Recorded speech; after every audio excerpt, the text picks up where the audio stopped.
नमस्ते, स्वागत है आपका सोनम्स एक्सप्लेनर्स के एक नए एपिसोड में। दोस्तों, पिछले 3-4 दिन में कुछ इस तरह के साइंटिफिक ब्रेक थ्रूज हुए हैं जिन्होंने भारत के चंद्रयान-3 मिशन को कंप्लीटली एक्सपोज करके रख दिया है। और अगर हम इस पे बात ना करते तो हमारे व्यूअर्स के साथ बहुत ज़्यादती होती and that's why this vlog. सबसे पहले तो आप ये सुनें। मिशन कोई सो कामयाब नहीं हुआ। कोई मेरे पास एविडेंस नहीं है कि ये मिशन कामयाब हुआ है। मेरे पास कोई सबूत नहीं है। इन्होंने जो एविडेंस पेश की है that is animated computer graphics, CGIs, AI generated. और सिर्फ मैं ही नहीं, पूरी दुनिया में लोग इनका मजाक बना रहे हैं। नासा ने या किसी और स्पेस एजेंसी ने कंफर्म नहीं किया है कि जो इन्होंने लैंडिंग की है ये कंफर्म लैंडिंग है। जो इन्होंने ऑफिशियली प्रेजेंट किया है इट्स एक्चुअली कॉमिकल। वो वीडियो गेम्स में से निकाल के क्लिप्स हैं जो इन्होंने दिखाए। और जो इनके चेहरे थे जब ये सो कॉल्ड सेलिब्रेट कर रहे थे, यू कुड सी के दे फेक्स। कुछ हमारे नाजरीन जैद साहब यही कहेंगे कि जैद साहब तो बस अब मुखालिफत बराए मुखालिफत कर रहे हैं। और मुझे एविडेंस दे ये। जी, आपने बिल्कुल ठीक सुना। ये एक गुफ्तगू है जो हुई है हमारे नाराज फुफा अब्दुल बासित और लाल टोपी जैद हामिद के दरमियान। जैसा कि आप सब जानते हैं, जैद हामिद यानी कि लाल टोपी is Pakistan top national security and defence expert. इसको आप अक्सर देखेंगे पाकिस्तान के मेन स्ट्रीम न्यूज चैनल्स पर भी बैठे हुए, जहां पर ये अपने पर्ल्स ऑफ विजडम को शेयर करता है पाकिस्तानी अवाम के साथ। और इसलिए जो पाकिस्तान की अवाम है शायद वो इतनी कंफ्यूज रहती है। आप अक्सर देखेंगे उस तरफ से कुछ लोगों को एक दूसरे को पूछते हुए इस तरह के सवाल, जैसे मैडम ये बताएं कि हम इतना पीछे कैसे रह गए? मैडम क्या हम ये ना करें? मैडम हिंदुस्तान आगे कैसे चला गया? अबे जाहिलों, जब तुम्हारा नेशनल सिक्योरिटी एक्सपर्ट लाल टोपी वाला है तो तुमने पीछे ही रहना, तुमने आगे कैसे जाना है? ठीक है। ये लाल टोपी वाला, जैसा कि आपने सुना, कह रहा है कि ये जो चंद्रयान 3 मिशन था हिंदुस्तान का, ये पूरा का पूरा एक बोगस मिशन था। इसको या तो जी किसी बॉलीवुड के स्टूडियो में फिल्माया गया है, या फिर ये इसरो ने कोई वीडियो गेम के क्लिप्स निकाल के इंटरनेट पे लगा दिए हैं, जिसकी वजह से पूरी दुनिया जो है वो हिंदुस्तान का मजाक बना रही है। तो लाल टोपी वाले, तेरे मंडी बहाउद्दीन के 4 मदरसे जो है ना, वो पूरी दुनिया नहीं है। ठीक है, अपनी औकात में रह के बात कर। और शायद जब नासा ने इसरो को कंग्रेचुलेट किया था, ये जो लाल टोपी वाला है ये अपनी ना चलने वाली बंदूक और बकरियों के साथ मसरूफ था, तभी इसकी नजर से इतनी बड़ी डेवलपमेंट गुजरी नहीं है। इसको ये नहीं पता कि पूरी दुनिया भर की गवर्नमेंट्स ने और स्पेस एजेंसीज ने ऑलरेडी हिंदुस्तान को कंग्रेचुलेट कर दिया है। हाँ, तुम्हारे यहाँ लोगों का जो ज़र्फ है वो इतना बड़ा नहीं है कि वो हिंदुस्तान को कंग्रेचुलेट करें। इतने दिनों के बाद पाकिस्तान के फॉरेन ऑफिस ने कंग्रेचुलेट किया है, पर इसरो को किया है, हिंदुस्तान की हुकूमत को नहीं किया। ठीक है, हम मानते हैं कि हमारे साइंटिस्ट जो हैं वो बहुत आला काम कर रहे हैं, बट थोड़ा-सा तो ज़र्फ अपने अंदर पैदा करो भाई। थोड़ी-सी तो हिम्मत रखो कि हमारे लोगों को भी तुम मुबारकबाद दे सकते थे, हमारी हुकूमत को भी तुम मुबारकबाद दे सकते थे, बट कैसे देते? जिस हुकूमत को तुम सुबह-शाम कहते हो कि इन्होंने हिंदुस्तान को बर्बाद कर दिया, उसको तुम किस मुँह से मुबारकबाद देते? वो तुम्हारा खुद का ही पॉइंट नेगेट हो जाता ना। तो we can understand your frustration, but please, please इस फ्रस्ट्रेशन को पागलपन के लेवल पे मत लेके जाओ ना भाई। ये जो लाल टोपी वाला है जी, इसको सऊदी अरेबिया में भी एक बार कोड़े पड़े थे। इसको 1000 कोड़े पड़े और इसको वहां जेल हुई, क्योंकि इस पे इल्जाम था कि ये ईरान के लिए सऊदी अरेबिया में जाके स्पाइंग कर रहा था। तो मेरे ख्याल से इसको कोड़े पड़ने कहीं और थे, इसके पड़ कहीं और गए हैं। तभी इसका दिमाग जो है वो बिल्कुल हिल चुका है। ठीक है। और ये एंटी वैक्सर भी है। ये वो बंदा है जो कहता है कि दुनिया भर की जो लोग हैं, ये पूरी की पूरी इंटरनेशनल कम्युनिटी जो है वो वैक्सीन इसीलिए बनाती है ताकि पाकिस्तान के जो लोग हैं उनको इम्पोर्टेंट बनाया जाए, उनको रोका जाए फ्रॉम फर्दर रिप्रोड्यूसिंग। आप सोचें, बस आप सोचें, आप आपकी सोच है। आप सोच भी नहीं पाएंगे कि पाकिस्तान में जैद हामिद टाइप के कितने लोग हैं। नो वंडर फिर बार बार पूछना पड़ता है ना, मैडम ये बताएं। मैडम के बताने से क्या होगा भाई, जब तुम्हारे सुनने वालों के कान ही बंद हैं। तुमको मैडम बताएं, तुमको सर बताएं, तुमने वही करना जो तुम कर रहे हो। ठीक है जी। तो जी अब आते हैं अब्दुल बासित पे। अब्दुल बासित जो है ये हिंदुस्तान में तैनात थे as the Pakistani high commissioner. During his tenure in India he made claims like these. मैं जब तक हिंदुस्तान में था मैंने पाकिस्तान की हाई कमीशन को भी इस्लामाइज करने की पूरी कोशिश की। क्या उखाड़ लिया? क्या उखाड़ लिया भाई? इस्लामाइज करके क्या उखाड़ लिया? क्या मिल गया उससे तुम्हें? तुम्हारी भूखी आवाम को रोटी मिल गई या तुम्हारे मरते हुए लोगों को साफ पानी मिल गया? उखाड़ क्या लिया तुमने? ये काम करने भेजा था तुमको हिंदुस्तान? डिप्लोमैट्स को भेजा जाता है कि दो ममालिक के बीच में जो रिश्ते हैं वो अच्छे हों, अगर खराब है तो, या फिर एटलीस्ट मेंटेन हो, दोनों साइड्स के बीच में एक टॉकिंग मैकेनिज्म मेंटेन रहे। तुमने हर वो काम किया जो पाकिस्तान के इंटरेस्ट में नहीं था।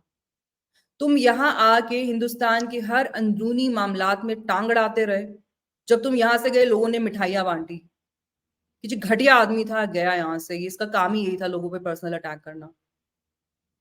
तुम फॉर्मर डिप्लोमैट हो, तुम समझ रहे हो उस चीज को?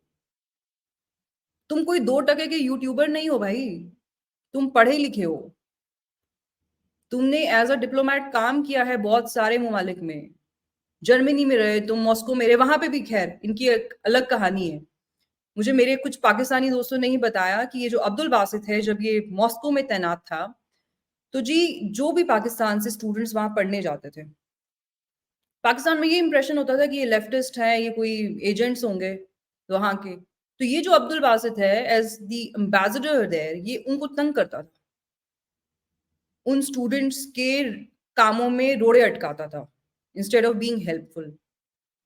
कुछ दिन पहले जी इसने व्लॉग बनाया जिसमें ये पाकिस्तान के कुछ जो एजुकेशनिस्ट्स हैं या फिर एनालिस्ट्स हैं जो जेन्युइनली जो बात करना चाहते हैं हिंदुस्तान और पाकिस्तान के बीच में जो भी इख्तलाफात हैं उनको एड्रेस करना चाहते हैं, या फिर जो एक एकेडमिक तरीके से डिबेट करने में यकीन रखते हैं, ये कह रहा था कि ये सारे जो है ये हिंदुस्तान के एजेंट है। क्यों फूफा जी आपको अभी शांति नहीं मिली? आपको मुमताज कादरी की जियारत बना के वहां जाके मत्थे टेक टेक के अभी तक आपको सुकून नहीं आया? आपको पता है कि आपके मुल्क में एक झूठे इल्जाम के सर पे लोगों के घर जला दिए जाते हैं, लोगों की मॉब लिंचिंग कर दी जाती है। आप इतना ज्यादा बकवास करते रहे हैं कादियानीज के बारे में भी, यानी कि अहमदियाज के बारे में। वो अहमदियाज जिनका बहुत बड़ा रोल था तहरीके पाकिस्तान में, शायद जिनके बिना आपको पंजाब भी नहीं मिलता जो आप जो है असल में आज पाकिस्तान। बाकी तो अपने आप को मानते ही नहीं। कोई कहता हमें पश्तूनिस्तान दे दो, कोई कहता हमें सिंधु देश दे दो। बलोचिस्तान तो वैसे तुमने ऑक्यूपाई कर रखा है। जो तुम्हारे पास इतना सा पाकिस्तान है वो भी नहीं तुम्हें मिलता इफ नॉट फॉर अहमदियाज। ये दिया तुमने उनको, खैर सर्व्स देम राइट। पर फिर भी भाई तुम खोज के नाखून लो भाई, तुम डिप्लोमैट रहे हो। तुम क्या ये जाहिलों वाली हरकतें करते हो? ये थोड़े दिन पहले इसने एक व्लॉग बनाया जिसमें ये कह रहा है कि हमारे जो अभी करंट फॉरेन मिनिस्टर हैं जयशंकर साहब, जिनको दुनिया मानती है, ये हम नहीं कहते सिर्फ, कह रहा है कि वो हिंदुत्व फैनेटिक है। रिटायर्ड हमारे जो डिप्लोमैट है कंवल सिब्बल साहब, ये तो सारे हिंदुत्व फैनेटिक्स थे। भाई तू ऐसे मुल्क में रहता है जो इस्लाम के नाम पे बना। Millions of people lost their lives because of that. Millions of people became homeless because you guys wanted a country in the name of Islam. Because you guys thought that it's not possible for Hindus and Muslims to live together. जिन कौमों को तरक्की करनी होती है ना वो साथ में रह के भी कर लेते हैं। और जिनको तुम मजाक उड़ाते थे ना बांग्लादेश वालों का कि ये तो टके टके के लोग हैं, वो आज तुम्हारा मुल्क खरीद सकते हैं। तो तुम्हारी 2 नेशन थ्योरी तो गई तेल लेने, पर शर्म तुमको अब भी नहीं आ रही है। इतने झटके खा के तुमको तब भी चैन नहीं है। क्या क्या मामला है बासित साहब? दिमाग का इलाज कराओ, ठीक है? दिमाग का इलाज कराओ। मैं जानती हूँ आपका ताल्लुक जमाते इस्लामी से है, बट हुसैन हकानी का भी है। आगे बढ़ो जिंदगी में भाई। अभी तक मदरसे में अटके हुए हो? क्या दोगे अपने लोगों को आप? मैं जानती हूँ आप जिस पोज़ीशन को आई कर रहे थे आपको नहीं मिली। इसका मतलब ये थोड़ी ना है कि आप अपना ज़हर जो है पूरी दुनिया पे निकालेंगे। जाएँ उन पे निकालें जिन्होंने आपको सपने दिखाए और फिर वो सपने पूरे नहीं किए। ख़ैर आप डिज़र्व भी नहीं करते थे। ख़ैर दोस्तों, ये अगली बातचीत सुनें आप। ਚੰਦਰਮਾ ਕੋਈ ਧਰਤੀ ਨਹੀਂ ਹੈ ਜਾਂ ਕੋਈ ਪਲੇਟਫਾਰਮ ਨਹੀਂ ਹੈ ਜਿੱਥੇ ਲੈਂਡ ਕੀਤਾ ਜਾ ਸਕਦਾ ਹੈ। ਚੰਦਰਮਾ ਤੇ ਸੂਰਜ ਲਾਈਟ ਦੇ ਸੋਰਸ ਨੇ, ਦੀਪਕ, ਚਿਰਾਗ ਨੇ ਚਿਰਾਗ। ਹੁਣ ਲੈਂਪ ਦੇ ਉੱਤੇ ਹੈ, ਲਾਈਟ ਦੇ ਉੱਤੇ ਕੋਈ ਲੈਂਡ ਕਰ ਸਕਦਾ ਹੈ? ਕੋਈ ਲੈਂਡ ਥੋੜੀ ਕਰ ਸਕਦਾ ਹੈ। ਲਾਈਟਾਂ ਦੇ ਉੱਤੇ ਪੈਰ ਨਹੀਂ ਰੱਖ ਸਕਦੇ ਤੁਸੀਂ, ਉਹ ਲਾਈਟਾਂ ਨੇ, ਪਲੇਟਫਾਰਮ ਨਹੀਂ ਹੈਗਾ। So that means according to Gurbani ਚੰਦਰਮਾ ਤੇ ਕੋਈ ਪੈਰ ਰੱਖਣ ਨਹੀਂ ਜਾ ਸਕਦਾ ਜਾਂ ਕੋਈ ਲੈਂਡ ਨਹੀਂ ਕਰ ਸਕਦਾ ਸਪੇਸਸ਼ਿਪ ਦੇ ਨਾਲ। That is not possible. ਹੁਣ ਤੁਸੀਂ ਕਹੋਗੇ ਕਿ ਫਿਰ ਇਹਨਾਂ ਨੇ ਕਿੱਦਾਂ ਕਰ ਲਿਆ? ਔਰ that was fake editing, video editing करके थोड़े से पैसे देके मैं भी जाके तुम्हें चंद्रमा पे अपनी वीडियो बना के दिखा सकता। जी, ये हमारे पाजी हैं, इनका ये कहना है कि जी सूरज और जो चाँद हैं, ये जो है लैंप्स हैं, ठीक है? इनका कोई सरफेस नहीं है जिस पर कोई भी चीज़ लैंड कर सके। तो जी हिंदुस्तान का ये जो चंद्रयान का मिशन है, ये बिल्कुल बोगस है और अगर इन पाजी को पैसे मिले तो ये पाजी भी दिखा सकते हैं दुनिया को कि इन्होंने भी चंद्रमा के ऊपर लैंड कर लिया है। पाजी दिमाग ठीक है आपका? कहाँ-कहाँ से आते हैं यार ये लोग? नो वंडर खालिस्तान और पाकिस्तान का मतलब बिल्कुल सेम है। Land of the pure. Land of the pure का ये मतलब होता है कि दिमाग जो है उसको बाज़ार में फ़रोख्त कर दो। ₹2 में बेच दो अपना दिमाग। भाई किस दुनिया में जीते हो तुम? Somebody please tell this Khalistani कि इसरो की जो टीम काम कर रही थी चंद्रयान 3 में, उसमें बहुत सारे हमारे सिख भाई भी थे। वो कौन-सा मज़हब फ़ॉलो करते हैं? सिख पंथ फ़ॉलो करते हैं ना? जिसका नाम लेके तो ये कह रहा है कि ये पॉसिबल ही नहीं है। सिख पंथ में हमारे ये बताया जाता है, गुरबानी ये कहती है कि जो सूरज और चाँद है ये लैंप्स हैं। इनके ऊपर कोई लैंड ही नहीं कर सकता। वो जो हमारे साइंटिस्ट हैं, वो कौन-सा पंथ फ़ॉलो कर रहे हैं? जाहिलों तुम्हें बड़ा शौक है पाकिस्तानियों की रीस करने का, इनकी तरह बनने का। पर वो कहते हैं ना अकल भी जो वो नकल भी जो होती है ना उसके लिए भी अकल चाहिए होती है। तुम तो मतलब बिल्कुल ही फ़ारिग हो। तुम तो बिल्कुल ही दिमाग से गए हो।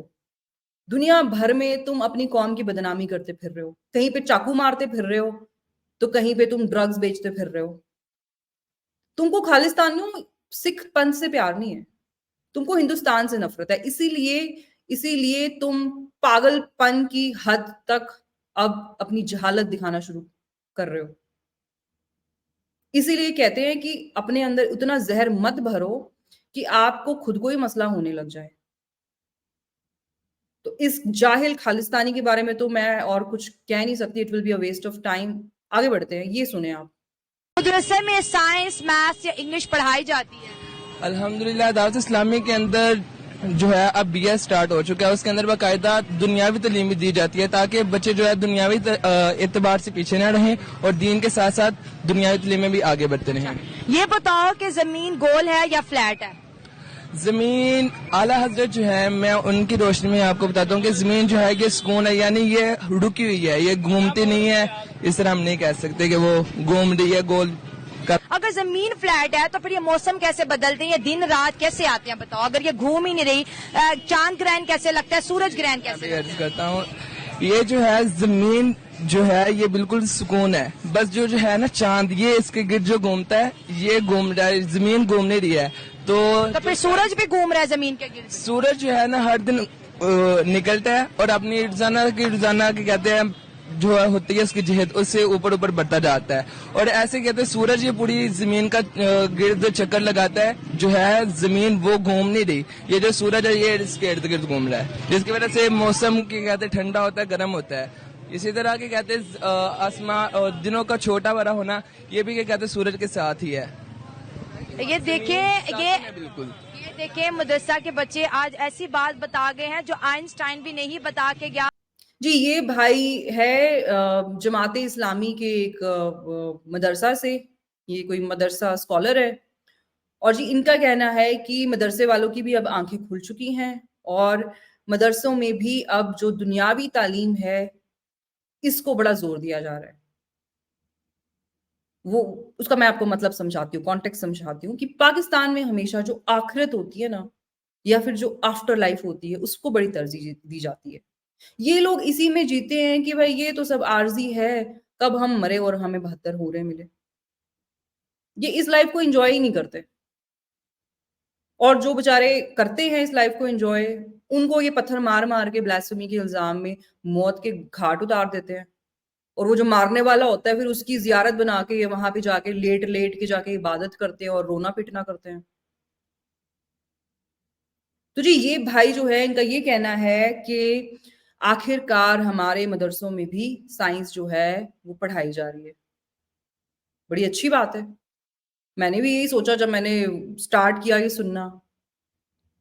आगे चल के भाई कहता है कि हमें ये पढ़ाया जा रहा है कि जो अर्थ है, ये स्टिल है।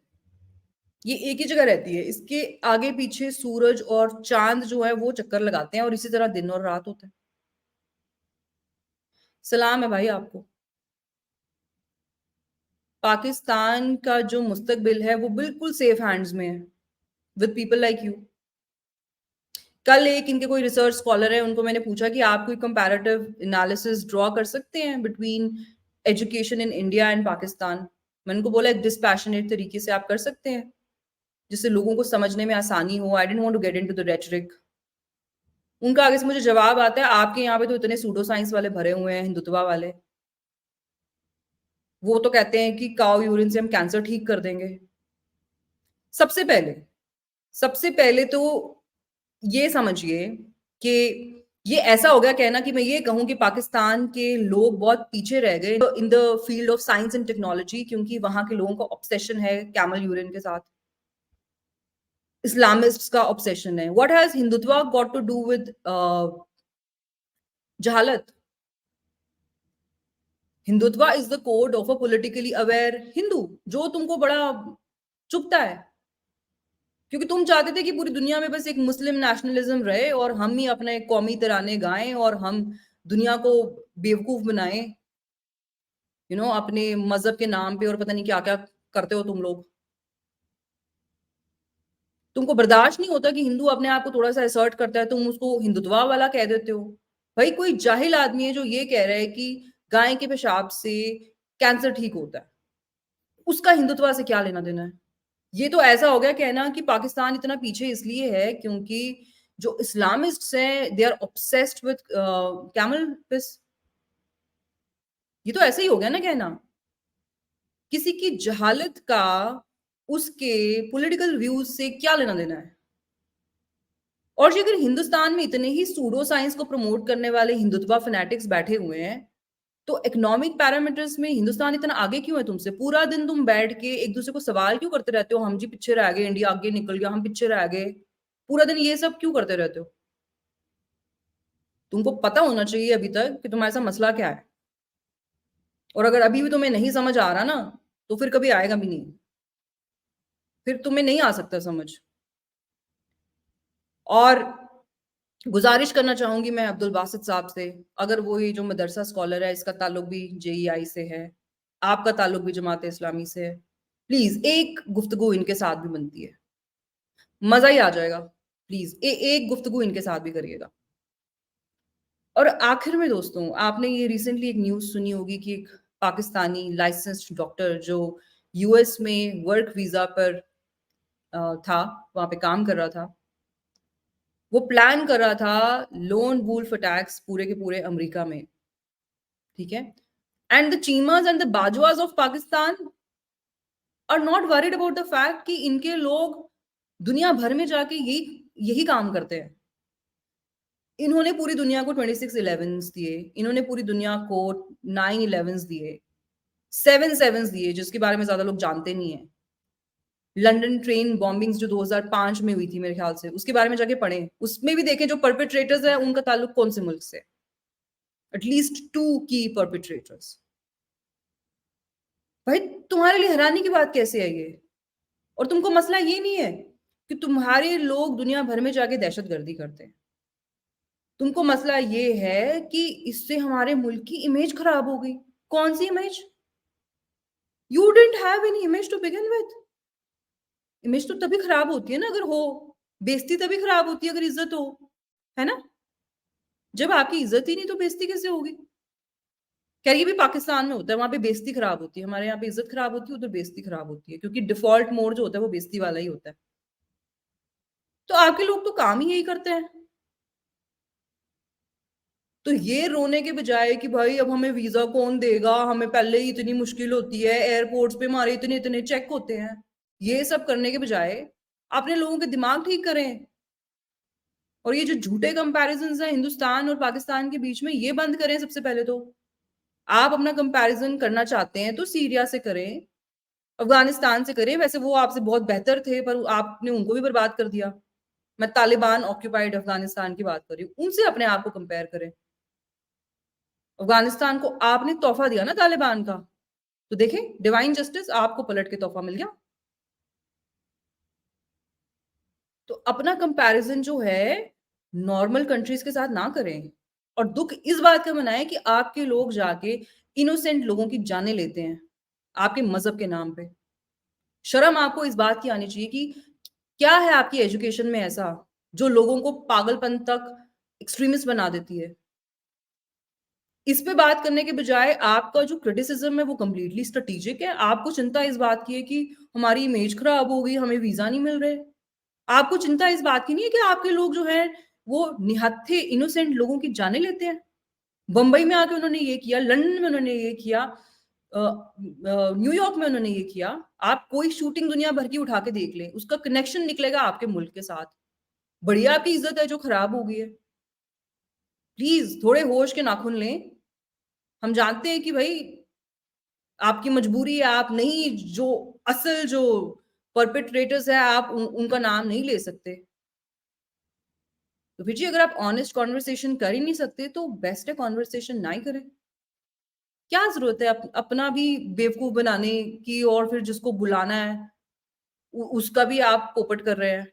जब आपने कुछ सुनना ही नहीं है, जब आपका आउटकम जो है वो ऑलरेडी डिसाइडेड है कि कॉन्वर्सेशन कुछ भी हो एंड में यही होगा, पाकिस्तान जिंदाबाद, पाक फौज जिंदाबाद। जब आपने एंड में यही नारा मारना है तो why are you even discussing the state of your country? चलें जी, ये वीडियो यहीं पे खत्म करते हैं। एक बार फिर मुलाकात होगी एक नई वीडियो में।